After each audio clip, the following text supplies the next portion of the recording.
خيارات الثنائية مقامرة وليست استثمارا حقيقيا. خيارات الثنائية مقامرة وليست استثمارا حقيقيا.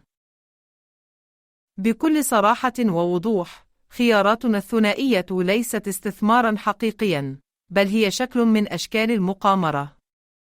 عندما تتداول فيها، فأنت لا تشتري أي أصول حقيقية مثل الأسهم أو الذهب أو العملات، بل تراهن فقط على ما إذا كان السعر سيرتفع أو ينخفض خلال فترة زمنية محددة. وإذا انتهت هذه الفترة وأنت على خطأ، تخسر أموالك فوراً. لا يوجد مجال للاحتفاظ بالصفقة أو تعديلها، مما يجعلها مشابهة تماماً للمراهنات في الكازينوهات.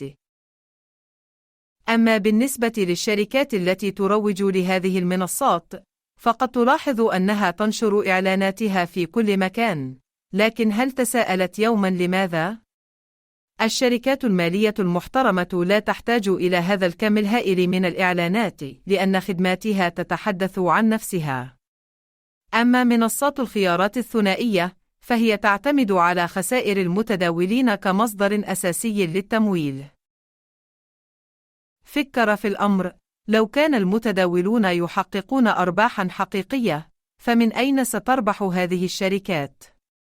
ببساطة، هناك نسبة كبيرة من المتداولين يخسرون أموالهم، وهذا ما يجعل هذه الشركات قادرة على الاستمرار والإنفاق الضخم على الإعلانات.